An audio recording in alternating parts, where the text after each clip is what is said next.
Hey guys, welcome back to Empire Prince. I finally got another Star Wars helmet for you guys. And this was based on the HotToys collectible figure that they just released photos of from the new Mandalorian and Grogu movie. It is the AT-RT driver, the Remnant Stormtrooper helmet. It's essentially just a shoretrooper helmet, but in white, and it's heavily weathered. And you know me, I love heavy weathering. Any prop that I can do a ton of different storytelling with, I'm always really excited about. So this was actually my old shoretrooper helmet. I pretty much just sanded it back down and then hit it with some flat black because we want some of this black to show through. After we put on our gloss white, I'm just using some simple Rust-Oleum gloss white, and we're gonna hit this thing with one good heavy layer. I'm okay if it's not perfect because we're gonna be doing a ton of weathering, and we kind of want some of this black to show through when we take some files and scratch it up. But let's get into painting and then we can weather this thing up. I have to start by saying I don't know what was wrong with this can of white, but this thing sprayed absolutely horribly. I thought I shook it up enough. I thought it was good temperature, but this thing was kind of splattery, so I had to go really heavy to get a somewhat consistent gloss white.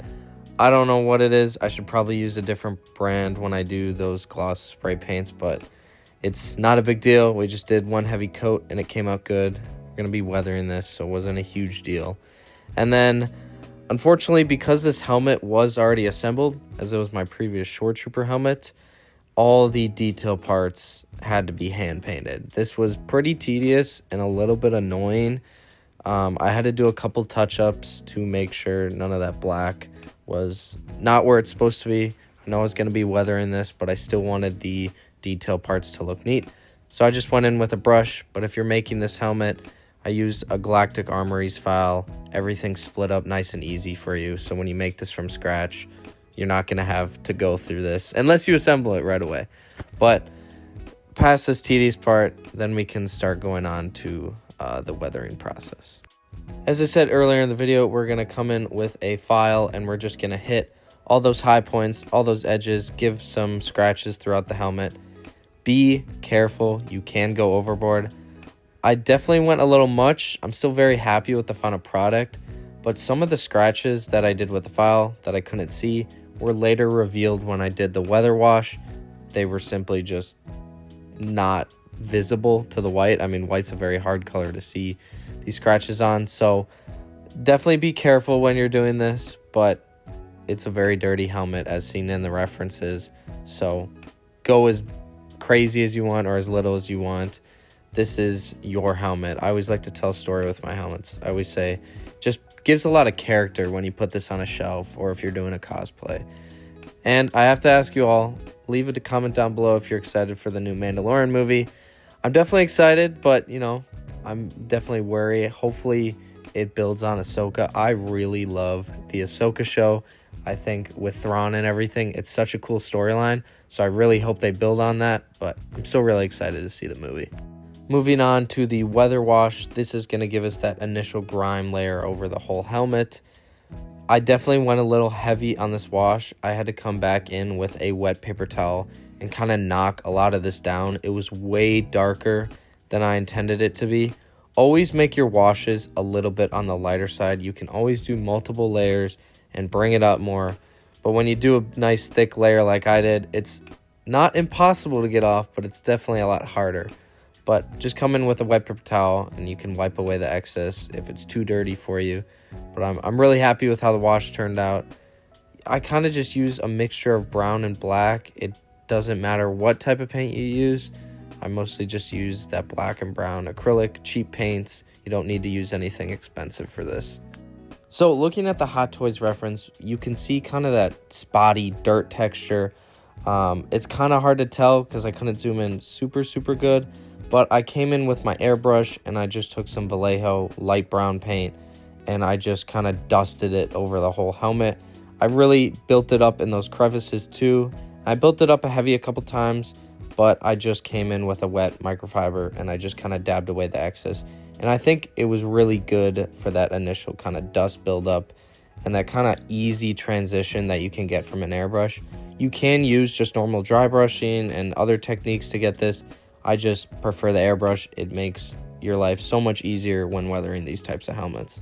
Building on that really spotty texture throughout the armor and the reference photo, I wanted to come in with some really watered down brown, and the technique I'm using, I'm kind of just flicking the paint off the brush like a splatter effect.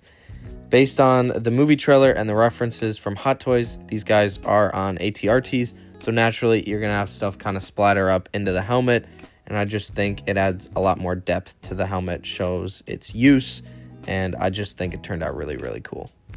Now, I was at a stage in the helmet where I wasn't too sure what I wanted to do, but looking at the reference photos, you can really see kind of age in the helmet. It's starting to yellow in some parts where that white is, and there's a ton of dirt built up in the face and kind of the back areas. So I wanted to represent that. I used some light browns and then a drop of like yellow paint. I just used some Vallejo paints. You can use any variety or brand to get these colors. I just really love the quality of Vallejo. They always work exactly how you want them to. But this faded kind of yellow look from these helmets really shows the age. This is the Remnant Empire. None of this stuff is new. It's kind of all they're getting. They're not getting new supplies, so everything has an age to it, and I want to show that it's being worn. It's been used quite a while, and I think this brown and yellow mixture really, really sells that look, and I'm happy with how it turned out.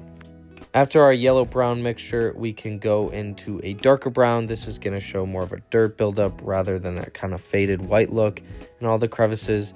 And this is just going to be layered up and really show that realistic buildup of dirt.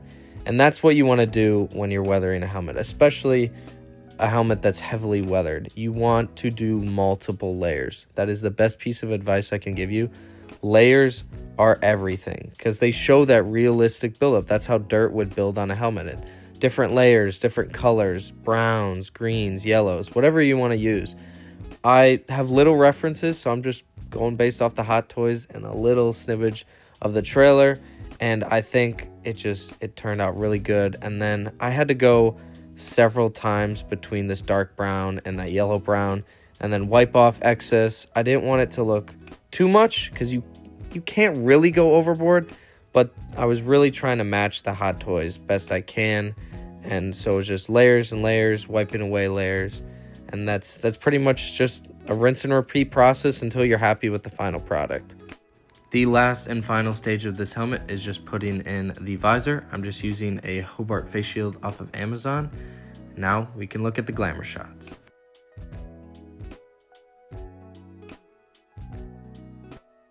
If you've made it this far in the video, thank you so much for watching. I'm really trying to improve the quality of the content I bring you guys and to bring you guys a lot more helmets here on my YouTube channel to show you the whole build process. Really looking forward to continuing to make these videos for you guys, and I'll see you in the next one.